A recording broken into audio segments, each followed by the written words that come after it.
Honorable Minister of Health and Family Welfare and Chemicals and Fertilizers, Government of India, Dr. Mansukh Mandavia. Honorable Deputy Chief Minister, Government of Uttar Pradesh, Shri Brijesh Pathak Ji. Honorable Minister of State, Health and Family Welfare and Medical Education, Government of Uttar Pradesh, Shri Mayank Keshwar Sharan Singh Ji, and other dignitaries on the dais, and ladies and gentlemen. सबसे पहले तो मैं government of Uttar Pradesh का और department का धन्यवाद करना चाहूँगा कि उन्होंने हमें बुलाया यहाँ पे बात करने के लिए डॉक्टर लाल पैथ लैब के बारे में और हमारा क्या प्लान है और क्या सुझाव है। तो सबसे पहले तो मैं आपको बताना चाहता हूँ कि डॉक्टर लाल पैथ लैब्स इंडिया की सबसे बड़ी डायग्नोस्टिक कंपनी है। हमारे 277 लैब्स हैं और लगभग 5,000 कलेक्शन सेंटर्स हैं और 10,000 पिकअप पॉइंट्स हैं। हम एक साल में 25 मिलियन यानी कि 2.5 करोड़ से ज़्यादा पेशेंट्स को टेस्ट करते हैं। अब सबसे बड़ी खुशी की बात यह है कि इसका जो 20% हमारा इंफ्रास्ट्रक्चर है वो उत्तर प्रदेश में है। और एक सबसे खुशी की बात यह है कि ऐसा कोई भी डिस्ट्रिक्ट नहीं है जहां हमारा कलेक्शन सेंटर ना हो। 75 डिस्ट्रिक्ट्स में से हर डिस्ट्रिक्ट टाउन में हमारा कोई ना कोई कलेक्शन सेंटर है। और इतना ही नहीं कि हमारे जो 90% तहसील्स हैं उत्तर प्रदेश में, वहाँ एक कलेक्शन सेंटर है। और मेरी टीम ने बताया है कि कम से कम 450 टाउन्स ऐसे हैं जो टियर 4 और 5 में आते हैं और वहाँ पे हमारे कलेक्शन सेंटर्स हैं। तो जो हमारा कलेक्शन सेंटर नेटवर्क है यूपी में हर एक जगह पर अभी है वो। और जो हमारा लैब का नेटवर्क है पूरे देश में, जो हमारी 277 लैब हैं उसमें से कम 55 लैब हमारी उत्तर प्रदेश में है। और ये जो 55 लैब्स हैं ये कम से कम 30 डिस्ट्रिक्ट के अंदर हैं। अगर मैं कोई गैप देखता हूं इस टाइम तो कम से कम भी हमें 40 डिस्ट्रिक्ट में अपनी लैब और लगानी है। और जो हमारा पेशेंट लोड है यहाँ पर उत्तर प्रदेश में वो कम से कम भी 5 लाख पेशेंट जो है हर महीने का है। अब मैं थोड़ा सा आपको शेयर करना चाहता हूँ कोविड के ऊपर। डॉक्टर लाल पैथ लैब जो है सबसे पहली लैब थी जिसको कोविड टेस्टिंग की अप्रूवल मिला था 2020 में अप्रैल में। आपको सबको याद होगा उस टाइम जब लॉकडाउन अनाउंस हुआ था। वो एक ऐसा टाइम था जहां पर सडनली हमको रियलाइज हुआ कि कोविड की टेस्टिंग सिर्फ 20 या 25 शहरों में होती है इंडिया में। उस टाइम एक्चुअली मेरे को कम से कम इतनी स्टेट से कांटेक्ट करना पड़ा, जम्मू कश्मीर से लेके आसाम, त्रिपुरा, मेघालय और कई नॉर्थ ईस्ट स्टेट में तो जहां आरटीपीसीआर टेस्टिंग ही नहीं होता। सडनली एक लोड हमारे ऊपर आया और सरकार के साथ मिलके हमने पूरे प्राइवेट सेक्टर ने किस तरह से इस कैपेसिटी को एक्सपैंड किया वो अपने आप में एक केस स्टडी है। And I would like to congratulate all the governments and officers during these 2 years the amount of work which has gone into this. और हमारे पास उस टाइम सिर्फ एक लैब दिल्ली में होती थी और 6-7 महीने के अंदर हमने कम से कम भी 19 लैब जो एक्सपैंड की पूरे कंट्री में। और जो हमारी करंट कैपेसिटी थी जो 2000 टेस्ट रोज की थी वो 25,000 टेस्ट रोज की हो गई।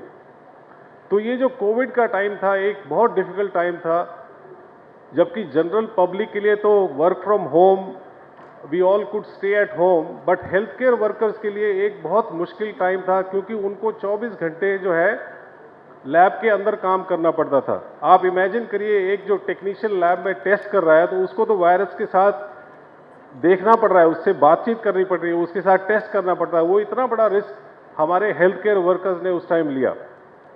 और उस टाइम तो इतना मुश्किल था कि इनफैक्ट मेरे को खुद को भी कोविड हुआ डेल्टा वेव में, तो we had to manage the entire operation. And that is the kind of I think work entire government agency and private players did together. लेकिन कोविड से निकलने के बाद 2-3 ट्रेंड हमें नजर आ रहे हैं जो बहुत इंपॉर्टेंट है आगे हेल्थ केयर के लिए। एक ये आलोक जी ने जो बताया कि जो टेक्नोलॉजी का जो इंटरप्ले है हेल्थ केयर के साथ, वो एक बहुत इंपॉर्टेंट चीज नजर होके आ रहा है। हमें जो लगता है हेल्थ केयर डिलीवरी आगे आने वाले टाइम में किसी और तरह की होगी जो हमने अभी पहले देखा है। और हमारी जितनी भी पॉलिसीज हैं, जितने भी हमारे हेल्थ केयर प्रोफेशनल्स हैं, और जितनी भी गवर्नमेंट है, हमें एक साथ मिलकर बैठना पड़ेगा कि हम इसको कैसे लेवरेज कर सकते हैं। और ऐसा लगता है मुझे कि ये जो टेक्नोलॉजी है हमारे इंडिया के लिए एक बहुत अच्छा सोल्यूशन लेके आ रही है, क्योंकि एक्सेसिबिलिटी जो है हमारे कंट्री के लिए एक बहुत बड़ी प्रॉब्लम है। हमारा जितना भी इंफ्रास्ट्रक्चर है, एक तो वो पहले कम है और ऊपर से वो एक बहुत कम शहरों में कॉन्सेंट्रेटेड है, वो पूरा स्प्रेड आउट नहीं है। और वो हमने कोविड में भी देखा कि जो हमारी टेस्टिंग है कुछ कम शहरों में होती है, वो पूरे हर जगह नहीं होती है।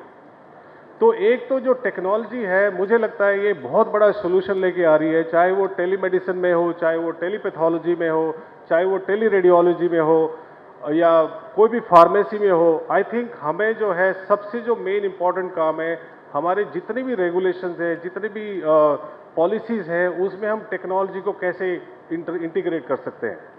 और हम ये भी देखना चाहते हैं कि देखो हमारे यहाँ पर 766 डिस्ट्रिक्ट हैं पूरे कंट्री में, लेकिन हम जब लैब लगाते हैं हर डिस्ट्रिक्ट में हमें एक अप्रूवल लेना पड़ता है। तो हमारे लिए एक थोड़ा चैलेंज हो जाता है कि हर डिस्ट्रिक्ट में हम एक कंप्लायंसेस लें। अगर सरकार कुछ ऐसा कर सकती है या पॉलिसीज ऐसा कुछ कर सकती हैं कि 75 डिस्ट्रिक्ट जो हम यूपी के हैं, हम जो एक्सपैंड करना चाहते हैं, can we have a single window clearance for all the compliances for these labs in one place. ये इससे क्या होगा कि ईज ऑफ एग्जीक्यूशन बहुत ज़्यादा हो जाएगा और ओवरनाइट हम हर जगह पे लैब लगा सकते हैं। दूसरा टेक्नोलॉजी का जो हमें नज़र आ रहा है कि वो है क्वालिटी कंट्रोल के ऊपर। आज हम जब पूरा नेटवर्क चलाते हैं 277 लैब का, उसका हमारे पास एक सेंट्रल कंट्रोल रूम है जहां हम क्वालिटी कंट्रोल करते हैं। कई जगह रिक्वायरमेंट्स है हमारी कि हर लैब में एक फिजिकल डॉक्टर होना चाहिए। अब एक तो पहले तो डॉक्टर्स की शॉर्टेज है, ऊपर से अगर आपकी फिजिकल डॉक्टर की रिक्वायरमेंट हो, उसकी एक एक्स्ट्रा कॉस्ट भी होती है। लेकिन टेक्नोलॉजी के साथ आज हम रिमोटली सेंट्रली बैठ के उसको हम क्वालिटी कंट्रोल कर सकते हैं। तो मेरे ख्याल से ये जो रिक्वायरमेंट है फिजिकल प्रेजेंस की, डॉक्टर की होना, इसको रीलुक करना बहुत ज़रूरी है। तो मैं जो पॉइंट ये कह रहा हूँ कि हमें जो हेल्थ केयर और टेक्नोलॉजी में क्या क्या हो सकता है, इसको रिविजिट करके अपने जितने भी कंप्लायंसेस के, रेगुलेशन के नॉर्म्स हैं, हमें रिविजिट करने चाहिए और एनकरेज करना चाहिए हमें टेक्नोलॉजी को कैसे ले जा सकते हैं। दूसरी जो बात है वो है कंज्यूमर का जो बिहेवियर है। हमने देखा है कि हम सबको पता लगा है कि अगर हमें कोई कोमॉर्बिडिटी है तो हमारा रिस्क बहुत ज़्यादा है। कोविड के टाइम में हुआ कि किसी को डायबिटीज़ है, किसी को हार्ट प्रॉब्लम है, तो वो पेशेंट जो है रिस्क पर है। तो इससे ये नज़र होके आ रहा है कि जो प्रिवेंशन है इज़ बेटर देन क्योर। तो हमें ये करना है कि हमें प्रिवेंशन के ऊपर बहुत ज़्यादा ध्यान देना है। तीसरा जो मैं पॉइंट कहना चाहता हूं कि हमें स्केल बिल्ड करना है कि इतना ज़्यादा नेटवर्क बनाओ जिससे स्केल से हमारा जो कॉस्ट है वो कम होती है और अफोर्डेबिलिटी बढ़ती है। तो मैं एंड में यही समराइज करना चाहूँगा कि एक तो हमें टेक्नोलॉजी को अडॉप्ट करना चाहिए, दूसरा हमें प्रिवेंशन पे ध्यान देना चाहिए और तीसरा हमें स्केल बिल्ड करना चाहिए जिससे अफोर्डेबिलिटी बढ़ सके। Thank you very much for inviting me here.